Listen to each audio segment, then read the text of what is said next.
हम जीव ईश्वर को भूले हुए हैं।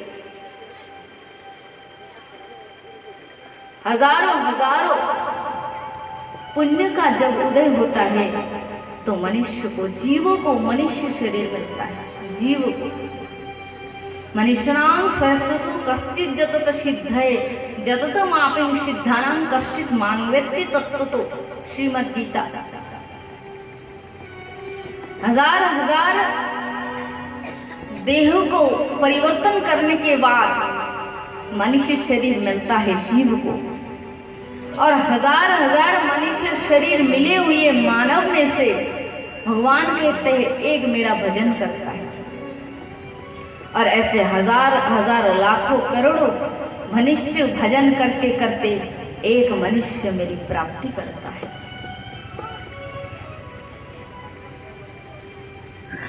तो ईश्वर की अनन्य अनुकंपा से हम सब जीवों को ज्यादा कम हो ना, थोड़ा सा हम सब मनुष्य को ये देव दुर्लभ मनुष्य शरीर मिला है, परंतु हमने इसे केवल इंद्रियों की विषयों की सुख के तृप्ति में ही लगा दिए। केवल संसार के विषय को इकट्ठा करना, उसको भोग करना, और अंत में फिर इसी के विषय में सोचना। मनुष्य को ऐसा भी भगवान किसी भी मनुष्य को नहीं बनाया जो कि भगवान का भजन नहीं कर सकता है, उसके पास समय नहीं है। प्रत्येक मनुष्य को भगवान ने सुई अवसर दी है, कुछ ना कुछ क्षण उन्हें याद करने की समय दी है, परंतु हमारे दुर्दैव दुर्भाग्य तो देखिए, उस सुअवसर सुसमय को हम वृथा में नष्ट कर देते हैं।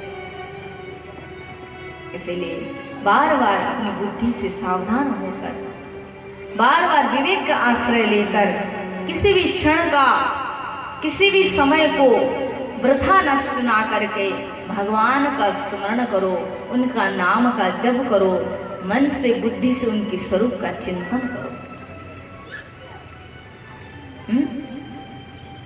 मुझी में रहकर मुझी से पर्दा, भगवान कहीं बाहर नहीं है, हमारी अंदर ही बैठे हैं, परंतु ईश्वर हमारे अंदर होते हुए भी हम भगवान को बाहर खोज कर रहे हैं। जब तक मन और बुद्धि द्वारा हम अपने अंदर नहीं ढूंढेंगे, हृदय की ओर अंतर्मुखी नहीं होंगे, तब तक हमें ईश्वर की प्राप्ति नहीं हो सकती। हे जीव, हे मानव, तुम भगवान की भक्ति करोगे, तुम्हारी क्या क्षमता है उनकी भक्ति कर सकोगे, उन्हें याद कर सकोगे? कुछ नहीं, केवल इतना तो करो कि मन बुद्धि से उनका नाम स्मरण करो, उनका नाम कीर्तन करो, उनकी अमृतमय वाणी कथा का श्रवण करो। इतना भी यदि हम करते हैं तो भी हमारा जीवन धन्य हो जाता है।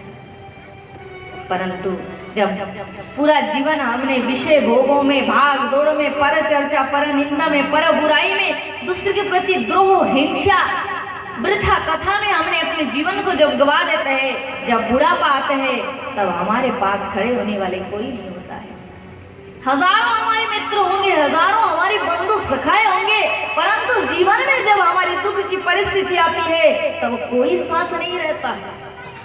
एक ईश्वर को छोड़कर, एक परमात्मा को छोड़कर दुनिया में सच्चा साथी तो वही होता है जो दुख के समय हमारा साथ दे, और ऐसा साथी ईश्वर को छोड़कर दुनिया में कोई नहीं होता है।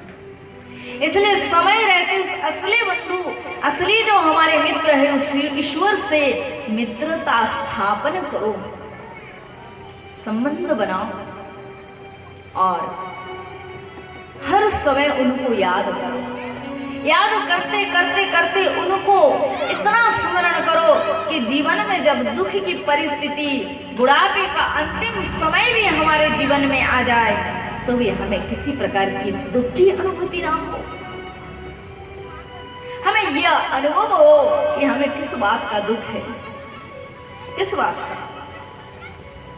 जो अनंत विश्व ब्रह्मांड की अधीश्वर मालिक है, वो मेरे बंधु है, वो मेरा है और मैं उसका हूँ। उसने मेरा हाथ पकड़ रखा है, मैं उसका हाथ पकड़ रखा हूँ। कितना भी प्यारी पत्नी हो, कितने भी प्यारे सुंदर पुत्र हो, कितना भी घर बंगला धन राशियों से भंडार से भरा हो, जब जीवन में अंतिम समय की दुख आती है तो कोई भी वस्तु उस समय सुखप्रद नहीं लगता है। इसलिए गीता की वो श्लोक याद आती है जो भगवान श्री कृष्ण द्वादश स्कंद में कहा,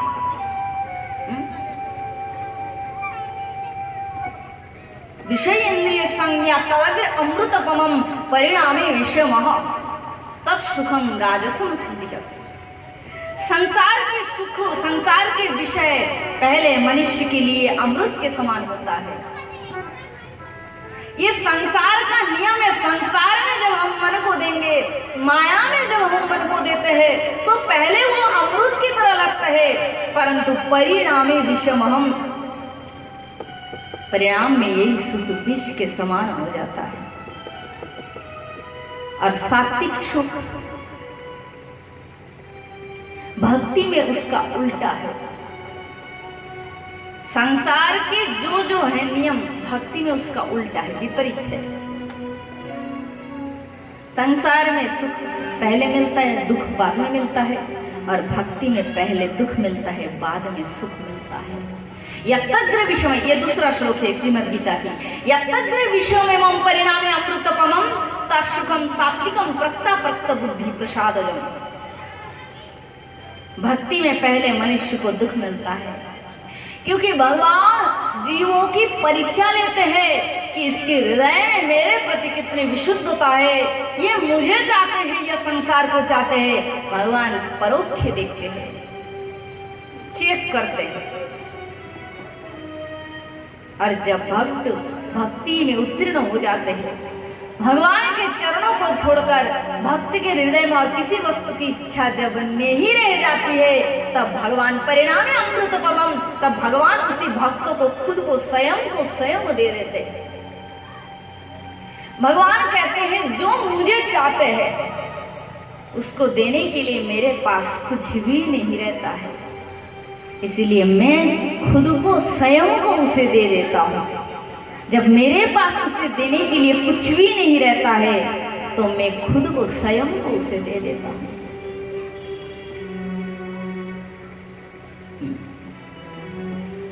इसलिए समय का सदुपयोग करो।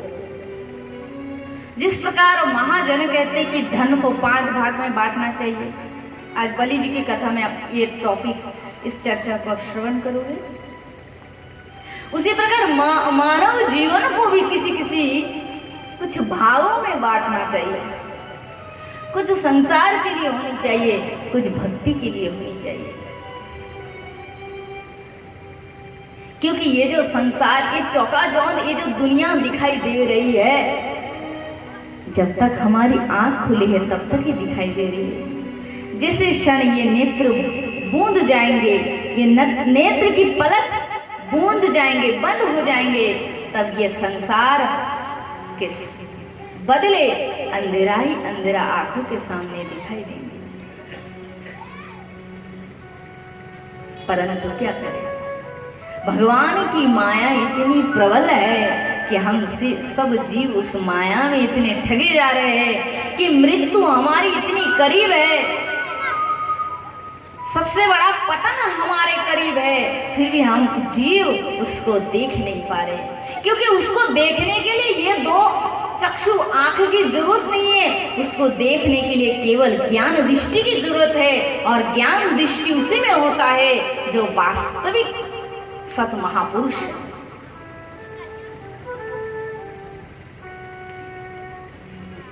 क्या गारंटी है, क्या गारंटी है कि इस मनुष्य जन्म के बाद ही में मनुष्य शरीर ही मिलेगा?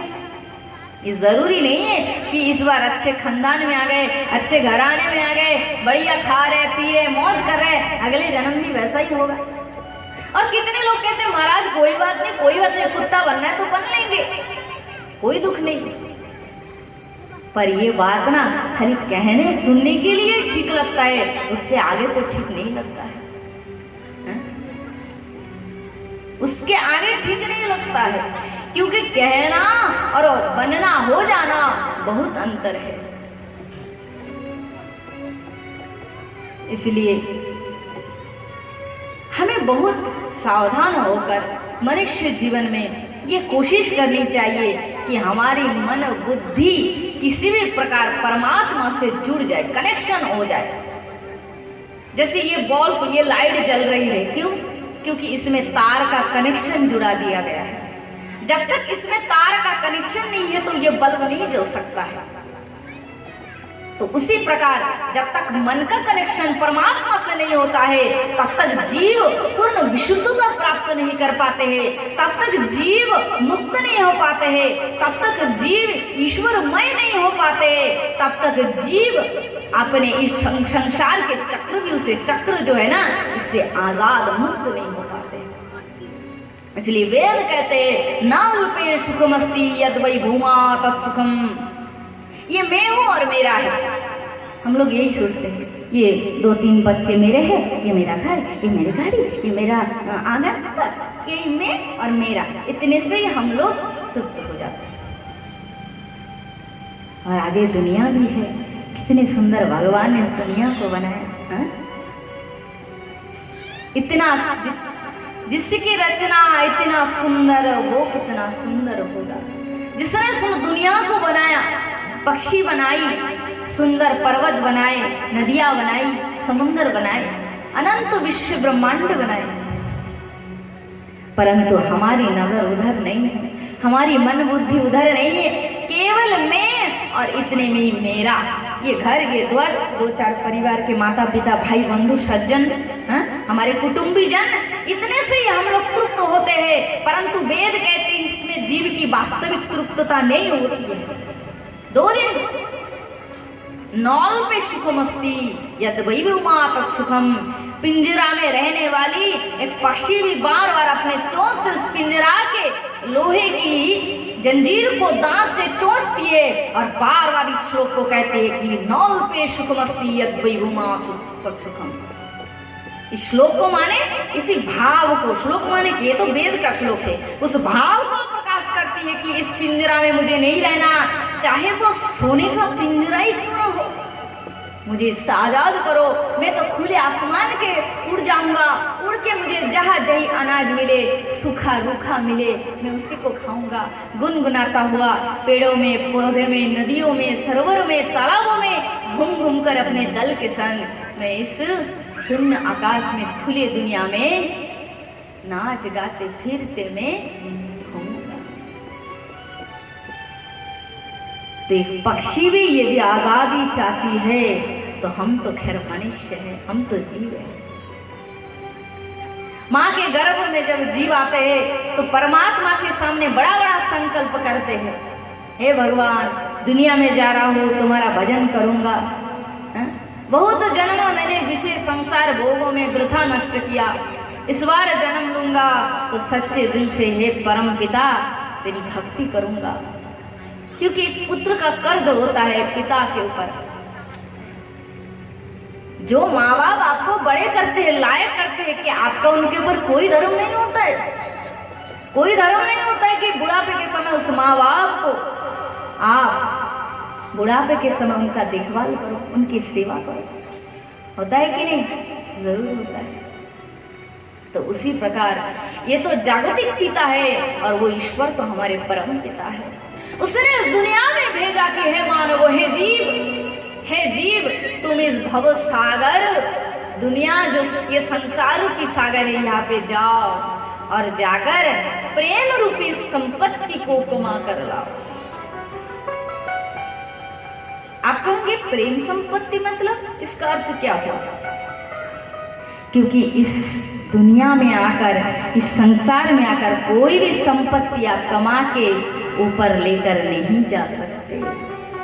न घर, न द्वार, न धन, न पैसा, न सोना चांदी, न पुत्र परिजन, सब तो यहीं पे, अपने शरीर को भी यहीं पे छोड़ के जाना पड़ता है। जब जाते हैं जीव तो केवल एक ही संपत्ति वो कमा के लेकर जा सकते हैं। क्या? कौन सी संपत्ति? वो है भगवत प्रेम। जीवो प्रेम, विश्व प्रेम, ईश्वर प्रेम। अरे मानव, तुम्ही भगवत प्रेमेर, मतलब एक महापुरुष ने वाणी कहा था, अरे मानव तुम्हें भगवत प्रेमेर आशा करछो, इच्छा करछो। मानव कदाचित भगवत प्रेमेर प्रेम इच्छुक नहे। भगवत प्रेमेर इच्छुक तो, भगवत प्रेम पिपासु तो केवल मानव आत्मा। तो हम जीव उस ईश्वर से वचन देकर आते हैं कि इस दुनिया में जाकर हे परम पिता तेरी जय जयकार करेंगे, समस्त जीवों से, जीवों के प्रति तुम्हारा प्रेम अर्पण करेंगे, तुम्हारी प्रेम को कमा कर ले जाएंगे। और ये वचन देके आके फिर इस बात को हम भूल जाते हैं, और भूल कर माया की, माया माने जो नहीं है उसे कहती है माया।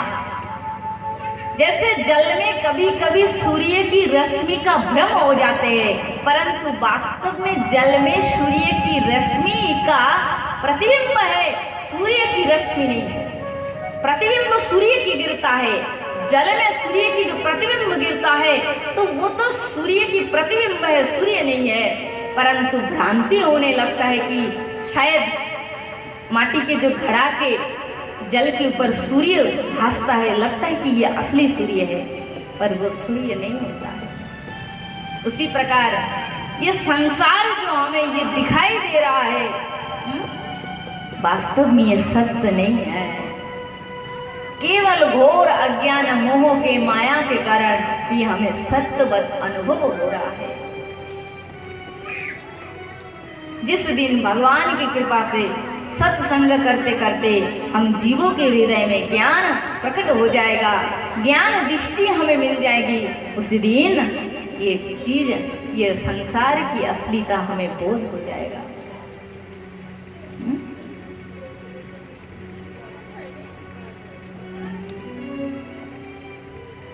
असत्य रे सत्य परिमाण, असत्य अर्थात जो संसार का असत्यता है उसको हम सत्य करके अनुभव कर रहे हैं।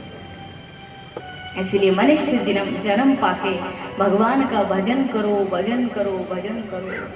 भजन ही हरिनाम, कृष्ण नाम, राम नाम ही जगत का सार है, सार वस्तु है। अरे चैतन्य महाप्रभु ने तो बिना अर्थ से, बिना पैसे से इस धनाम रूपी प्रेम रूपी संपत्ति को घर घर द्वार द्वार लुटा कर गए। यदि कोई भी इस प्रेम रूपी संपत्ति को उठाकर अपने झोली में भर लेगा, उसका जीवन सफल हो जाएगा। परंतु दुर्भाग्य है, हम भौतिक वस्तु की ओर आकर्षित होते हैं और वास्तविक जो संपत्ति है उसमें हमारा मन नहीं दौड़ता है। होरी होरी विफले जनम गंगायन रे, हरि विफले जनम गंगायन। गंगायन मतलब बिताना, बिताना। अरे मनुष्य जनम पाइया, मनुष्य जनम पाइया, मनुष्य जनम पाइया, राधा कृष्ण ना भजिया, जानिया सुनिया विषो खाइनो, हरि विफले जनम गंगायनो रे, विफले जनम गंगायनो। संसार विषानले, संसार विषानले, ओ प्राण दयालमान, प्राण बंधु है। संसार विषानले, दिवानिशी हिया जले, जुड़ाइते करी ना उपाय रे, जुड़ाइते करी ना उपाय है। अरे ब्रजेंद्र नंदन जय, ब्रजेंद्र नंदन जय, शची सुत हইল সেই, বলরাম হইল নিতাই রে, বলরাম হইল নিতাই রে। আরে পাপি দাপি যত ছিল, পাপি দাপি যত ছিল, হরি নামে উদ্ধারিল, আরে তার সাক্ষী জগাই মাধাই রে, তার সাক্ষী জগাই মাধাই রে। हाँ प्रभु नंद सुत, हाँ प्रभु नंद सुत, प्राण प्रभु है, प्राण प्रभु है। हाँ प्रभु नंद सुत, विश्वानु सुता जुत, করুণা করো এই বারে হে, করুণা করো এই বারে হে। কি নরতম দাসে কয়, নরতম দাসে কয়, না ঠেলিও রাঙ্গা পায়, তোমা বিনা কে আছে আমার হে, তোমা বিনা কে আছে আমার হে। হরি বিফলে জনম গায়ন রে, বিফলে জনম গায়ন। मनुष्य जन्म पाकर यदि हमने एक बार मुख से हरे कृष्ण हे राम हे प्रभु कहकर नहीं पुकारा, तो ये मनुष्य जीवन हमारा वृथा है। माँ के गर्भ से माँ को 12-10 महीना कष्ट देके जन्म लेना हमारा वृथा है। इसीलिए समय रहते उनको पुकारो पुकारो। समय बीतते जा रहे, हमारे पास टाइम समय बहुत कम है। प्रभु को याद करो। क्या लेकर आया तू, क्या लेकर जाएगा, क्या लेकर आए और क्या लेकर जाएंगे, सब तो यही पड़ा रहेगा। इसलिए भजो गोविंद, जो तुम्हारे प्रभु है भगवान है, उनको पुकारो पुकारो। क्योंकि हम लोग सोच रहे हैं हम सुखी नहीं है। हमारा तो जीवन का पतन हो गया है। पतन मैंने क्या, त्रिताप में प्रत्येक जीव हम लोग दिन रात दग्धीभूत हो रहे, संसार रूपी कारागार में आबद्ध है। और जेल में रहने पर कोई कैदी को यदि कहा जाए कि भैया तुम सुखी हो, तो ये क्या पूछना सही है? आपको क्या लगता है कि कोई जेल में रहकर कैदी सुखी हो सकता है? न अच्छे मन से खा सकता है, न घूम सकता है, न लोगों के साथ रह सकता है। जैसे ट्रेन में जाते समय, बस में बहुत दूर लंबा सफर करते समय साथ में बहुत सारे लोगों से, बहुत सारे हमारे यात्री के संग मिलना होता है। भैया तुम कहाँ उतरोगे? वो कहते आगे सामने गांव मुझे उतरना है। कोई कहते मुझे रायपुर उतरना है, कोई कहते मुझे कांकेर उतरना है, कोई कहते मुझे कुंडागा उतरना है, कोई कहते उमरकोट उतरना है। सबका अलग अलग होता है स्टेशन, अलग अलग होता है बस स्टेशन, परंतु साथ में उतने समय तक सफर में रहता है जितने समय तक कि वो अपने घर नहीं आ जाते, अपने स्टेशन पे नहीं आ जाते। तो मनुष्य जीवन में जितने माता पिता पत्नी पुत्र स्त्री भाई बंधु, वो हमारे यात्री के समान है। जिस उतने दिन तक उतने समय तक रहते जब तक कि उसका स्टेशन, उसके और एक शरीर धारण करने का समय नहीं आता। जिस दिन जिस क्षण उसका घर आ जाता है, उसके उतरने का जगह आ जाता है, आप 1000 भी पिता पिता कह के पुकारो, 1000 भी माता माता कह के पुकारो, वो आपकी उत्तर का जवाब तब नहीं दे सकता है। छोड़ छाड़ के वो चला जाता है। सच्चाई को जान के देख कर भी हम अंधे हो रहे हैं। ये नहीं सोचते कि हमारे पिता, हमारे दादा मर गए, हमारे पिता मर गए, हमारे बड़े भाई मर गए, हमको भी एक दिन जाना है, इसलिए समय रहते अपना काम हम कर जाए। इसलिए समय का सदुपयोग करो, खूब भजो। दुनिया क्या कहेंगे, पड़ोसी कहेगा अरे बड़ा साधु बन गए, कहने दो। क्या दुनिया मेरी उद्धार करेगा? क्या दुनिया मेरा मंगल करेगा? क्या दुनिया इस संसार रूपी कूद से मुझे बचाएगा?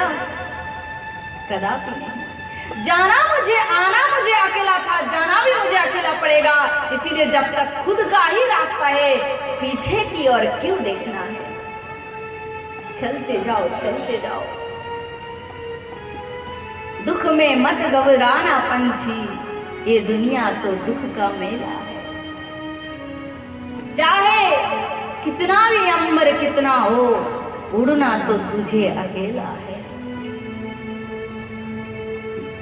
इसलिए प्रभु को पुकारो, है नाथ मेरी कोई योग्यता नहीं है, कोई गुण नहीं है कि तुझे है प्रभु तुमको मैं खुश कर सकूं। हमारे उसमें कोई गुण नहीं है, परंतु हे भगवान मैं इतना जानता हूँ, जैसे माँ की कोई सुसंतान होते हैं और कोई कुसंतान भी होते हैं।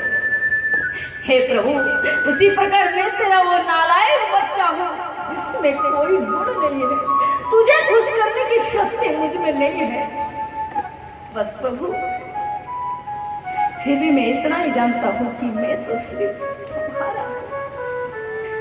तुम्हारा है ईश्वर, है गुरु, तुझे मैं किससे खुश करूं?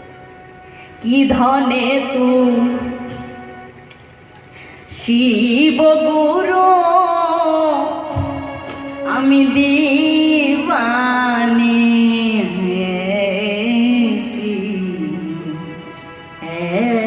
भावी हृदय कि धने तू शिव गुरु आमी दीवानी से भावी हृदय आमा बोलते नहीं है न धान,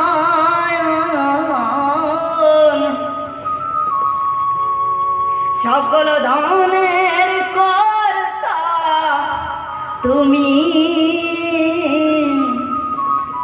ও দয়াল ব্রহ্ম ব্রহ্ম সনাতন, ও তুমি কবি সাকার হও নিরাকার।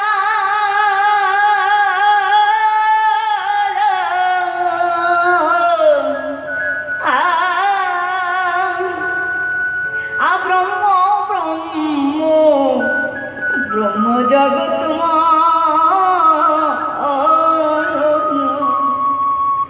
की धने तू शिव गुरु आमी दीवानी से भावी हृदय आमी तोमार धन তোমাকে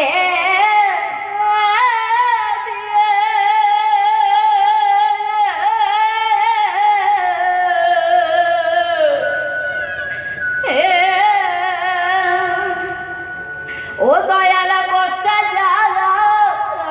যাচ্ছি তোমার আশা,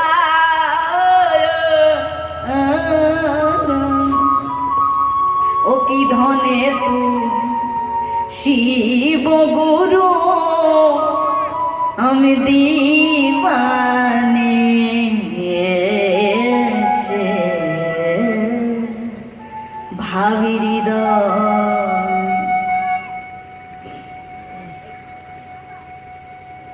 तो प्रभु को देने के लिए हमारे पास क्या है? ना धनम ना जनम ना कविता सुंदरी बकामया मम जन्मन जन्मंतरे अहितुर भक्ति अहित की कोई। हे प्रभु क्या मांगे?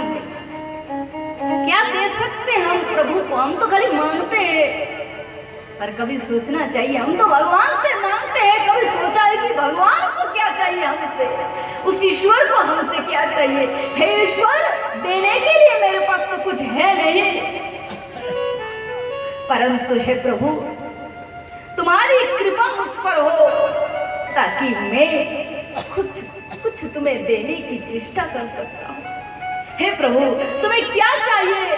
तुम्हें देने की, तुम्हें खुश करने की तो योग्यता मुझ में नहीं है, परंतु मैं कोशिश तो कर सकता हूँ। सेतु बंधन में, भगवान श्री राम के सेतु बंधन में जब हनुमान आते हैं तो बड़ा बड़ा पहाड़ को उठाकर समुद्र में डालते हैं। छोटा सा एक नेवला था, वही बंदरों के बीच एक छोटा सा नेवला, नेवला जानते हैं ना, एक काठबिड़क बोलते हैं ना बंगाली में, वही नेवला क्या किए, छोटे छोटे पत्थर के टुकड़ा ऐसे सिर पे उठाकर ऐसे समुद्र में डालते हैं। हनुमान जी पहाड़ लेके जा रहे हैं,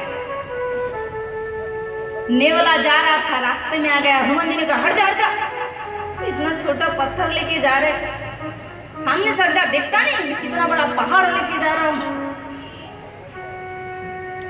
सुनकर नेवला के मन में थोड़ा दुख लग गया, बेचारा रोते दुखते बिलखते हुए राम जी के पास गए, रोते हुए बोले प्रभु मेरा क्या दोष है कि मुझे नेवला का शरीर मिला है? हे भगवान, हनुमान जी की जितनी शक्ति उस अनुसार वे पहाड़ पर्वत को उठाते हैं, और तुमने मेरे अंदर जो शक्ति दी उस अनुसार मेरे लिए एक पत्थर के टुकड़ा ही उस पहाड़ के समान है, परंतु इस पत्थर के टुकड़े के हनुमान जी ने उपहास करके मुझे हटा दिए। हे राम जी, एक बार आप कहिए, क्या मैं आपकी सेवा की अधिकारी नहीं हूँ? हनुमान जी तो कह दिया, पर एक बार यदि आप कह देंगे ना तो मैं यहाँ से चला जाऊंगा। राम जी ने नेवले के सिर पर हाथ रखकर कहा, नेवला तुम्हारे जैसा निष्ठा सेवक, एकनिष्ठ सेवक मेरा और कौन हो सकता है? हनुमान जी ने गलत किया है, क्योंकि हनुमान की शक्ति के अनुसार उसके लिए पहाड़ एक पर्वत ही बड़ा है, और तुम्हारे अंदर जो शक्ति मैंने दी है उसी के अनुसार ये पत्थर ही तुम्हारे लिए बड़ा है। दोनों की निष्ठा समान है, किसी में भेद नहीं। परंतु हमारी जीवन में इतनी व्यस्तता है, हमारे जीवन में भोगों की विषय की और इतनी हमारे मजबूत चट्टान की तरह हमारी इसके ऊपर आकर्षण है कि ऊपर बैठे परमात्मा, उसकी इस दुनिया, इस संसार भगवान ने किस लिए बनाया, मैं इस दुनिया में किस लिए आया, इसका बोध हमें बिल्कुल पता नहीं है। जिस दिन असत मार्ग को छोड़कर हम सत